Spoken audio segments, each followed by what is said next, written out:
하나님의 말씀을 경외하는 마음으로 자리에서 일어나셔서 성경을 봉독하도록 하겠습니다. 오늘 함께 보실 하나님의 말씀은 요한복음 4장인데요 본문이 긴 관계로 3절부터 10절까지만 함께 읽도록 하겠습니다. 한 절씩 교독하시고 마지막 절은 다 같이 읽겠습니다. 유대를 떠나사 다시 갈릴리로 가실새 사마리아를 통과하여야 하겠는지. 사마리아에 있는 수가라 하는 동네에 이르시니 야곱이 그 아들 요셉에게 준 땅이 가깝고 거기 또 야곱의 우물이 있더라. 예수께서 길 가시다가 피곤하여 우물 곁에 그대로 앉으시니 때가 6시쯤 되었더라. 사마리아 여자 한 사람이 물을 기르러 왔음에 예수께서 물을 좀 달라 하시니 자들이 먹을 것을 사러 그 동네에 들어갔음이로라. 사마리아 여자가 이르되 당신은 유대인으로서 어찌하여 사마리아 여자인 나에게 물을 달라 하나이까 하니 이는 유대인이 사마리아인과 상종하지 아니함이로라. 예수께서 대답하여 이르시되 내가 만일 하나님의 선물과 또 내게 물 좀 달라 하는 이가 누구인 줄 알았더라면 내가 그에게 구하였을 것이요 그가 생수를 내게 주었으리라. 아멘. 우리 주변에 계신 분들과 과거를 간증으로 라고 인사하시면서 자리에 착석하시겠습니다.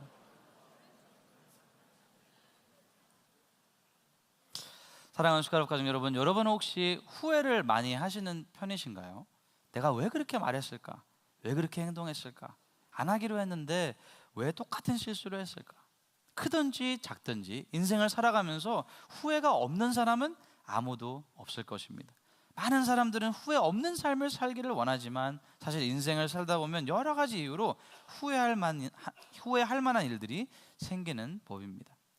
미국의 유명한 베스트셀러 작가인 데니얼 핑크는 후회의 재발견이라는 책을 썼습니다. 특별히 후회는 인간이 가지고 있는 과거를 돌아보며 아쉬워하는 독특한 특성이고 우리의 인생에서 후회가 없을 수는 없으므로 후회를 담담하게 받아들이고 그것으로부터 배우는 것이 필요하다라고 이야기를 했습니다. 105개국에 16,000명을 대상으로 광범위한 설문조사를 실시했는데요, 이 연구를 통해 사람들이 가지는 수많은 후회들을 총 4가지 종류로 정리했다고 합니다. 첫 번째 후회는 근본적인 후회입니다. 내가 그 일을 했더라면 지금 후회를 하지 않았을 텐데 라고 설명할 수 있는데요, 제가 어렸을 때 치즈와 우유를 많이 먹고 잠을 좀 많이 잤다면 키가 180cm를 넘었을 텐데 라는 그런 후회를 의미하고 있습니다. 두 번째 후회는 용기 부족에 대한 후회입니다. 내가 그때 그 위험을 감수했더라면. 혹시 우리 청년들 중에 사랑 고백을 하기를 머뭇거리는 청년들은 오늘 후회 없는 선택을 잘 하시기를 바랍니다. 세 번째 후회는 윤리적인 후회입니다. 내가 옳은 일을 했더라면. 윤리적 후회는 다른 후회들에 비해 경우는 가장 작지만 그 후유증은 가장 크다고 합니다. 마지막 네 번째 후회는 관계에 대한 후회입니다. 내가 먼저 손을 내밀었다면, 관계가 좋았던 사람에게 상처가 되는 말 혹은 행동을 해서 갑자기 관계가 멀어지게 되었을 때 경험하는 그런 후회입니다. 여러분 어떤 후회를 많이 하시는 편이신가요? 우리는 우리의 과거를 바꿀 수가 없습니다. 아무리 후회를 많이 해도 이미 지나간 과거는 끝난 것입니다. 우리가 성경을 통해 오늘 보게 될 참으로 놀라운 사실은 하나님께서는 우리 과거의 후회, 우리 과거의 실수, 우리 과거의 실패를 끝났다라고 말하지 않으신다는 것입니다. 오늘은 과거를 간증으로 바꿔라는 제목으로 말씀을 전하겠습니다. 저희는 현재 무리를 넘어 제자로라는 주제로 매주 예수님을 만났던 인물들을 살펴보고 있습니다. 부자 청년, 삭개오, 니고데모를 만났고요, 오늘은 수가라 하는 사마리아 동네의 한 여인을 만나게 됩니다.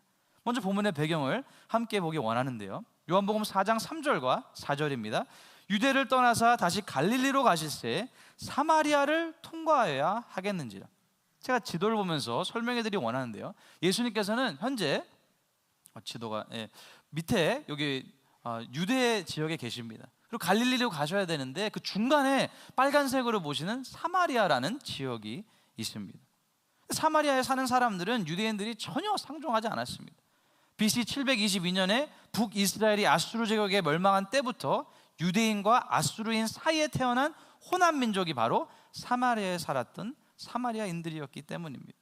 그래서 유대인들은 이 다음 사진을 보시면은 직접 올라갈 수 있었는데 파란 색깔 점선처럼 오른쪽으로 우회하거나 왼쪽으로 우회해서 갈릴리로 올라갔다고 합니다. 근데 여기서 보시는 빨간색 줄은 예수님께서 가셨던 발걸음입니다. 특별히 또 중간에 동그란 핑크색이 있는 시카라는 수가라는 동네인데요, 예수님께서는 의도적으로 중간을 통과해서 수가라는 동네에 들리셨습니다. 예수님께서는 우리의 과거를 어떻게 간증으로 바꾸시나요? 같이 읽겠습니다. 첫째로 숨고 싶은 우리를 먼저 찾아오십니다. 여러분, 후회가 있다는 의미는 숨기고 싶은 과거가 있다는 의미입니다. 그리고 숨기고 싶은 과거, 숨기고 싶은 현재의 내 모습이 있다면 우리는 어떻게 하나요? 다른 사람들을 당연히 피하게 됩니다. 사람 만나기 싫고요, 숨고 싶고 숨기고 싶습니다.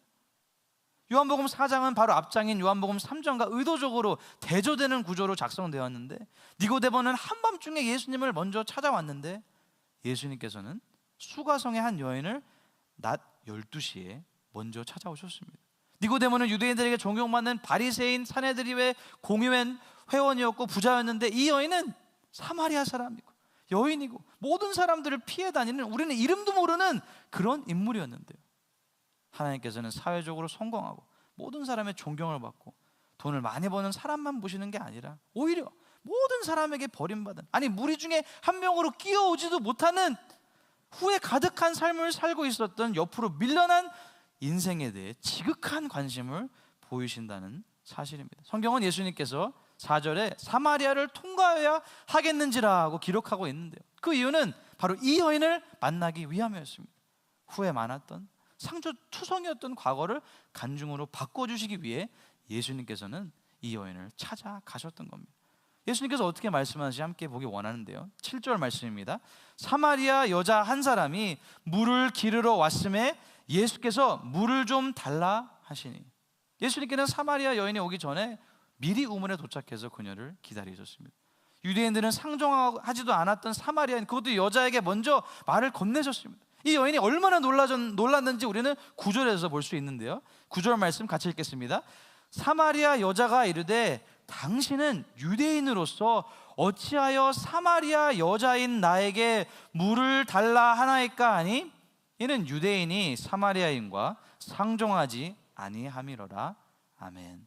예수님께서는 지리적인 한계, 사회적인 한계, 문화적인 한계, 모든 한계를 뛰어넘어 숨고 싶은 이 여인을 먼저 찾아가서 말을 하신 것입니다.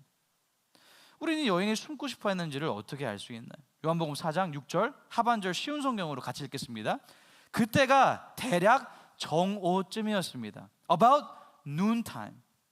그 당시 문화에서 여인들은 해가 지기 전에 물을 기르러 우물에 나왔다고 합니다.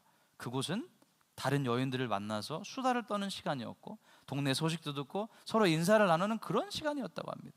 근데 이 사마리아 여인은 모든 여인들을 의도적으로 피해서 숨고 싶어서 대낮 12시에 아무도 없을 때 혼자 나온 것입니다.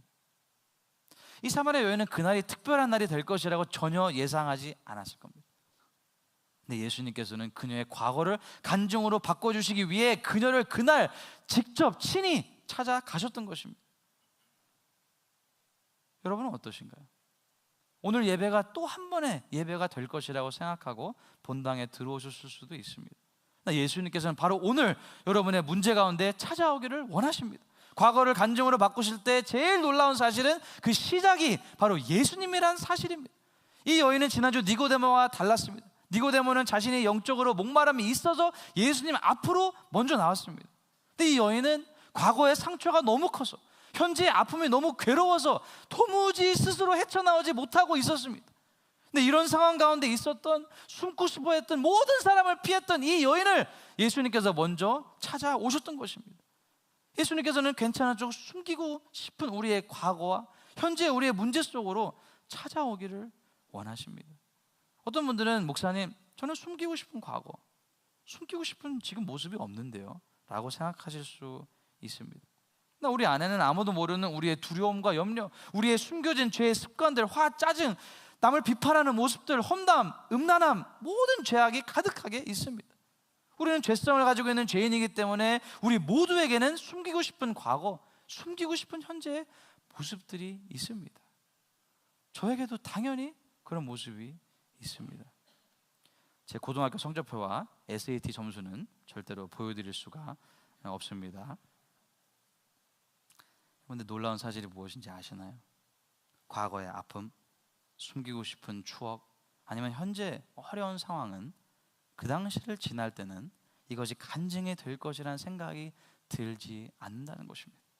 그냥 그 어둠 가운데서 벗어나고 싶고, 벗어날 수가 없다면 다른 사람들에게만큼은 절대 말하고 싶지 않아 계속해서 숨고 더 주눅들게 되는 것입니다. 왜 나에게 이런 일이, 왜 우리 가족에게 이런 일이, 하나님 저에게 도대체 왜 이러십니까? 이런 생각밖에 들지 않기 때문이죠. 혹시 미국의 로자리아 버터필드라는 여성을 아시나요? 이분은 시라큐스 대학의 유명한 영문학 교수님이신데요, 성소수자 인권 운동에 앞장섰던 분이었습니다. 특별히 동성 파트너와 함께 살면서 레즈비언으로서 정체성을 굳게 지키고 19세기 비판 이론과 퀴어 이론을 가진 사람이었습니다. 예수님과 전혀 연관이 없을 뿐만 아니라 오히려 기독교를 향해, 크리스천들을 향해 비판의 날을 세우던 사람이었습니다. 예수님께서는 이런 그녀를 찾아가십니다. 그 지역의 켄 스미스라는 목사님 부부를 통해서 그녀를 만나주십니다. 그녀를 비판하거나 논쟁하지 않고 매주 그녀에게 따뜻한 저녁 식사 자리에 그녀를 초청했습니다. 하루가 지나고 일주일이 지나고 2년이 지나는 동안에 식탁의 그 교제 속에서 사랑을 듬뿍 받고 함께 성경을 읽던 중에 1999년 마침내 그분은 예수 그리스도 앞에 무릎을 꿇게 됩니다. 그녀는 자신의 경험을 담아 이런 책을 썼습니다. The gospel comes with a house key. 복음은 집키와 함께 전달되어야 합니다. 결국 그녀는 책을 통해서 자신을 바꾼 것은 날카로운 논쟁이 아니라 아무런 조건 없이 자신을 찾아와 저녁 식사 자리에 초청해준 겸손한 부부의 사랑이었다고 고백하고 있습니다.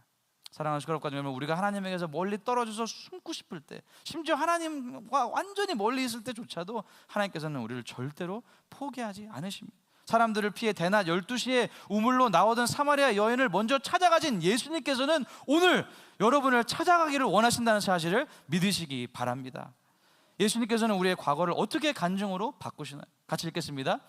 둘째로 과거의 상처와 아픔을 빛 가운데로 이끌어 내십니다.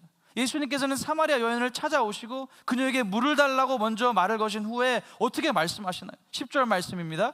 예수께서 대답하여 이르시되 내가 만일 하나님의 선물과 또 내게 물 좀 달라는 이가 누구인 줄 알았더라면 내가 그에게 구하였을 것이요 그가 생수를 내게 주었으리라. 예수님은 13절과 14절에서 추가적으로 말씀하시는데요, 같이 읽겠습니다. 13절입니다. 예수께서 대답하여 이르시되 이 물을 마시는 자마다 다시 목마르려니와 내가 주는 물을 마시는 자는 영원히 목마르지 아니하리니 내가 주는 물은 그 속에서 영생하도록 솟아나는 샘물이 되리라. 아멘. 이 여인은 예수님 말씀을 듣고 주님, 이 물 먹고 싶습니다. 저도 이 물 먹고 싶습니다 라고 말했는데 그 바로 다음에 예수님께서 어떻게 설명하시나요? 어떻게 말씀하시나요? 그녀에게 장황하게 비유를 통해 어떻게 해야 되는지 말씀하시나요? 아닙니다. 예수님께서는 노골적으로 그녀의 과거의 상처와 현재의 아픔을 드러내십니다. 요한복음 4장 16절 말씀, 이르시되 가서 내 남편을 불러오라. 그래서 여인이 어떻게 답변하나요? 17절과 18절 같이 읽겠습니다. 여자가 대답하여 이르되 나는 남편이 없나이다. 예수께서 이르시되 내가 남편이 없다 하는 말이 옳도다. 너에게 남편 5이 있었고 지금 있는 자도 내 남편이 아니니 내 말이 참되도다. 여러분, 여기서 예수님께서 지금 무엇을 하고 계시나요? 이 사마리아 여인의 아픈 과거, 수치스러운 현재의 모습을 빛 가운데로 이끌어내고 계십니다. 예수님 앞으로 가지고 나와야, 빛 가운데로 가지고 나와야 비로소 그 자리에서부터 치유가 되기 때문입니다. 이 여인은 남자를 통해서 계속해서 자신의 깊은 목마름을 해결하려고 했습니다. 같이 살던 남자를 예수님께서 남편이라고 말하시고 그런 사람이 5명, 현재도 1명, 총 6명이나 있었다고 말씀하십니다. 자신의 내면 깊은 곳에 있던 공허함을 사람으로 채우려고 했는데 절대로 그렇게 하지 못했던 거죠. 예수님께서는 그녀에게 생수를 마시라고 초청하시는데요, 우리의 대적 마귀는 우리의 과거 실수, 실패, 부끄러운 모습을 통해 우리를 정죄합니다. 너는 하나님께 버림받았어. 넌 더 이상 아무 쓸모가 없어. 내가 과거에 그 죄 때문에 이런 고통을 당하는 거야. 너는 죄인이야. 너의 숨겨진 그 죄악 너도 알잖아. 하나님도 어떻게 하실 수가 없어. 마귀는 계속해서 우리의 과거의 실수를 숨기도록, 지금의 수치를 숨기도록 우리를 유혹합니다. 그래서 결국 그 수치심 가운데 더 눌리고 더 우울하고 더 이상 살아갈 수 없게 만들고 맙니다. 마귀가 이렇게 하는 이유는 우리가 우리의 상처와 아픔을 예수님께 빛 가운데로 가지고 나오기만 한다면 거기서부터 치유가 시작되는 것을 알기 때문입니다. 사랑하는 슈가럽 가족 여러분, 더 이상 숨지 마시기 바랍니다. 예수님 앞으로 과거의 모든 아픔, 현재의 모든 걱정과 두려움을 다 가지고 나오시기를 예수님의 이름으로 축복합니다. 여러분, 상처가 나면 약을 바르고 공기를 쐴 수 있도록 해야 됩니다. 만약에 상처가 났는데 아무런 조치를 취하지 않고 상처난 부위를 그냥 숨기고 있다면 어떻게 될까요? 상처가 계속해서 곪게 됩니다. 곪아서 썩게 되고 결국 살을 도려내야 하는 그런 상황까지 가게 되죠. 상처가 곪지 않기 위해서 우리는 상처를 빛 가운데로 가지고 나와야 합니다. 전 초등학생 때 토론토에 살면서 스카버로 타운센터라는 몰을 가족들과 함께 많이 갔습니다. 특별히 갈 때마다 KFC 치킨을 먹었던 기억이 있는데요, 특별히 그곳에는 휠체어를 탄 분들이 올라갈 수 있도록 손잡이를 양쪽으로 잡고 이렇게 올라갈 수 있는 그런 레일이 있었습니다. 저는 이제 어린 마음에 계속 이제 놀면서 이렇게 하다가 갑자기 실수로 턱에 이렇게 떨어져서 턱을 받고 말았는데요, 제가 그때 부모님께 혼날까 봐 너무 무서워서 말을 못했습니다. 그래서 오늘까지도 그 흉터가 그대로 남아 있습니다. 신기하게 제 턱에는 바로 옆에 또 다른 흉터가 있는데요, 아이스케이트를 타다가 미끄러져서 턱이 찢어져서 열려서 6바늘을 꼬맨 상처입니다. 근데 놀라운 사실이 무엇인지 아시나요? 6바늘을 꼬맨 상처는 지금은 별로 안 아픈데 그 옆에 있는 그 다른 상처는 아직까지도 만질 때마다 통증이 있다는 것입니다. 그렇다고 오늘부터 앞으로 제 턱은 계속 보시면 안 됩니다. 하나님께서는 우리의 과거를 간증으로 바꾸기를 원하십니다. 그래서 숨고 있는 우리를 먼저 찾아오실 뿐만 아니라 우리가 숨기고 있는 우리의 모든 과거의 상처, 아픔을 빛 가운데로 이끌어내기를 원하십니다. 혹시 오늘 예배 가운데 하나님께서 도전해 주시는 나만의 상처, 나만의 아픔, 나만의 숨기고 있는 문제는 무엇일까요? 오늘 말씀을 듣는 가운데 예수님 앞으로 우리의 모든 아픔을 가지고 나올 수 있는 저와 여러분이 되기를 간절히 바랍니다. 예수님께서는 우리의 과거를 어떻게 간증으로 바꾸시나요? 같이 읽겠습니다. 셋째로 하나님의 사랑을 통해 치유를 경험하여 증인으로 만드십니다. 다시 한번 읽겠습니다. 셋째로 하나님의 사랑을 통해 치유를 경험하여 증인으로 만드십니다. 아멘. 오늘 말씀의 결과는 참으로 대단한데요, 사람들을 피해 다녔던, 숨고 다녔던, 대낮에 물을 길러 나왔던 이 사마리아 여인이 물동이를 버려두고 사람들을 만나기 위해 동네로 다시 갑니다. 요한복음 4장 28절과 29절 같이 읽겠습니다. 여자가 물동이를 버려두고 동네로 들어가서 사람들에게 이르되 내가 행한 모든 일을 내게 말한 사람을 와서 보라, 이는 그리스도가 아니냐 하니. 와서 보라. 예수님을 만난 이후에 이 여인은 놀라운 변화를 보이게 되는데요, 바로 예수님을 증거하는 증인의 삶을 살게 되는 것입니다. 39절 말씀도 같이 읽겠습니다. 여자의 말이 내가 행한 모든 것을 그가 내게 말하였다 증언함으로 그 동네 중에 많은 사마리아인이 예수를 믿는지라. 아멘. 예수님께서 이 사마리아 여인의 숨겨진 수치스러운 과거, 현재를 아셨던 이유는 예수님께서는 하나님의 아들, 하나님이셨기 때문입니다. 근데요, 여러분 한번 생각해 보시기 바랍니다. 만약에 하나님께서 우리의 과거를 다 아시는데, 우리가 과거에 은밀하게 지은 죄, 현재 짓고 있는 은밀한 죄를 다 아시는데 우리를 정죄하신다면 어떨까요? 우리의 연약함을 다 공개하신다면 어떨까요? 우리가 지은 죄값대로 우리를 갚아주신다면 어떨까요? 우리 중에 살아갈 수 있는 사람이 한 명도 없을 겁니다. 근데 오늘 예수님과 이 사마리아 여인의 대화를 통해서 이 여인이 과거의 상처를 치유받고 간증을 나누게 된 그 원동력이 무엇인가요? 바로 예수님의 정죄 없는 사랑입니다. 만약 누군가 우리의 모든 과거와 누구에게도 말하지 못하는 수치스러운 과거, 삶의 모든 후회와 실수들을 다 알게 된다면 여러분 어떤 기분이 드실까요? 전 제일 먼저 두려움과 수치심이 들 것 같습니다. 내 진짜 모습을 알면 사람들이 나를 떠나지 않을까, 나를 비웃고 정죄하지 않을까라는 생각 때문에 끊임없이 우리를 포장하고 가면을 쓰고 살아가지는 않으시나요? 예수님께서는 하나님의 아들로서 우리의 모든 과거를, 이 여인의 과거를 다 알고 계셨습니다. 그럼에도 불구하고 예수님은 그녀를 정죄하지 않으시고 그녀의 모든 아픔을 사랑으로 품어주셨습니다. 그리고 그 순간부터 그녀는 모든 사람들에게 내 과거의 모든 아픔에도 불구하고, 내 과거의 모든 상처에도 불구하고, 내 과거의 모든 부끄러움에도 불구하고 나를 사랑해 주신 예수님을 증거하기 시작했습니다. 지난 다니엘 기도회 때 귀한 간증을 나눠주신 개그우먼 이성미 씨를 여러분도 잘 아실 겁니다. 그녀는 방송에서 사람들을 웃게 해주는, 웃음을 주는 개그우먼의 커리어를 가지고 있었지만 누구에게도 말하고 싶지 않은 과거를 가지고 있었습니다. 어린 시절 부모에게 버림받았던 아픔, 미혼모가 되었던 아픔, 수많은 사람들의 손가락질을 받은 아픔, 한동안 자신의 이런 이야기들을 다 숨기며 살고 있었습니다. 예수님을 만난 후 생수를 마신 이후 그녀는 이제는 더 이상 과거를 감추지 않습니다. 오히려 하나님께서 자신의 가장 부끄러운 이야기를 통해 사람을 살리는 모습을 보게 된 다음에 담대하게 자신의 간증을 통해 예수님을 증거하고 있습니다. 사랑하는 시카고로 가족 여러분, 하나님은 과거를 없애주시는 분이 아닙니다. 오히려 우리의 연약한 과거를, 부족한 실수와 실패를 하나님을 자랑할 수 있는 기회로 바꿔주시는 분인 것을 믿으시기 바랍니다. 그래서 우리의 모든 과거를 간증으로 바꾸시는 하나님을 마음껏 경험하고 그런 증인된 삶을 사는 저와 여러분이 되시기를 예수님의 이름으로 축복합니다. 우리 다 같이 일어나셔서 결단 찬양 하나님 아버지께 올려드리겠습니다.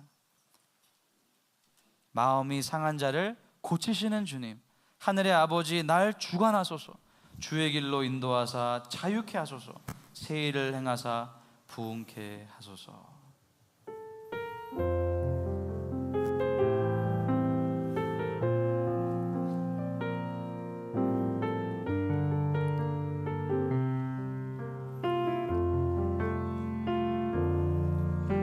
마음이 상한 자를 고치시는 주님, 하늘의 아버지, 날 주관하소서. 주의 길로 인도하사 자유케 하소서. 새 일을 행하사 부흥케 하소서. 의의 줄이고 목이 마르니 성령의 길 부으소서. 의의 줄이고 목이 마르니 내 잔을 채워 주소서. 성령으로 채우사, 성령으로 채우사 주보게 하소서. 주의 임재 속에 은혜 알게 하소서. 주 뜻대로 살아가리 세상 끝날까지. 나를 믿으시고 새날 열어주소서. 의의 줄이고 목이 마르니 성령의 길 부으소서. 의의 줄이고 목이 마르니 내 잔을 채워. 목마른 나의 영혼, 목마른 나의 영혼 주를 부르니 나의 맘 만져 주님만을 원합니다. 주님만을 원합니다. 더 원합니다. 나의 맘 목마른 나의 영혼, 주님의 이름을 부릅니다. 마른 나의 영혼 주를 부르니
그 누구에게도 말하지 못하고 혼자 숨겨야만 하는 오늘 나의 문제는 무엇인가요?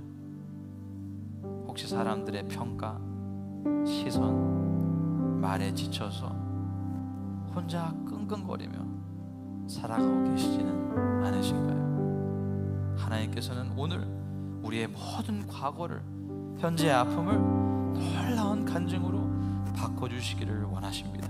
그래서 수많은 사람들에게 예수님을 증거하는 증인으로 살아가기를 원하십니다. 우리가 다시 한번 예수님 앞에 우리의 모든 아픔과 상처, 우리의 모든 고민을 가지고 나올 수 있도록 우리 주님을 모시고 통성으로 함께 기도하겠습니다. 주여,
사랑과 은혜가 풍성하신 아버지 하나님, 오늘 사마리아 여인을 혼자 버려두지 않으시고 찾아가 주셨던 그 동일한 사랑으로 우리를 찾아와 주심을 감사드립니다. 주님, 우리 안에는 사람들에게는 절대로 말하지 못하는 후회되는 일들이 있음을 주님 앞에 고백합니다. 각자 숨기고 싶은 과거가 있고 잊어버리고 싶은 아픔이 있고 아무도 모르게 혼자 흘렸던 눈물이 있습니다. 주님, 오늘 우리를 먼저 찾아와 주신 예수님 앞에 우리의 과거, 현재 모든 짐을 다 내려놓을 수 있도록 역사하여 주시옵소서. 우리의 모든 죄를 내려놓고 우리의 상처를 내려놓고 미래에 대한 걱정과 근심, 우리의 모든 수치와 실수, 실패를 주님 앞에 내려놓을 수 있도록 도와주시옵소서. 우리의 부끄러운 과거임에도 불구하고 절대로 우리를 정죄하지 않으시고 항상 우리의 연약함에도 불구하고 우리를 먼저 품어주시는 하나님의 놀라운 사랑으로 우리를 다시 한번 일으켜 세워 주시옵소서. 그래서 아버지 하나님, 사마리아 여인이 물동이를 버려두고 예수님을 전하는 증인의 삶을 살았던 것처럼 우리도 더 이상 과거에 붙잡혀 있는 사람이 아니라 예수님을 마음껏 자랑하는 증인들이 다 될 수 있도록 축복하여 주시옵소서. 우리의 과거의 실패가, 과거의 실수가 오히려 하나님의 위대한 은혜를 드러내는 귀한 간증이 되게 하여 주시옵소서. 오늘부터 절대로 우리의 과거의 아픔과 상처 때문에 혼자 낙심하지 않기를 원합니다. 오히려 우리를 먼저 찾아와 주신 예수님, 우리의 모든 실패와 실수, 어두움 가운데 빛 가운데로 인도해 주신 예수님의 사랑을 풍성하게 경험하고 증거하는 귀한 증인된 삶을 살아갈 수 있도록 도와주시옵소서. 열의 하나를, 감사의 물을, 주일 예물을 주님 앞에 올려드립니다. 주여, 주님을 향한 우리의 사랑이, 우리의 헌신과 우리의 온 삶이 주님 앞에 연락되는 향기로운 예물이 되게 하여 주시옵소서.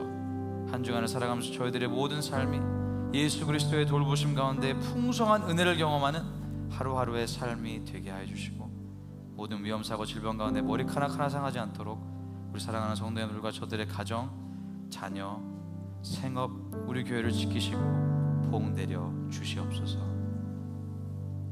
이제는 우리 주 예수 그리스도의 은혜와 아버지 하나님의 놀라우신 사랑과 성령님의 충만하심이 온 마음 정성 다해 하나님을 찬양하고 예배한 사랑하는 모든 주의 자녀들, 저들의 가정, 범사 우리 교회 위에 지금부터 영원토록 항상 함께 하시옵기를 우리 주 예수 그리스도 이름으로 간절히 축복하며 기도하옵나이다.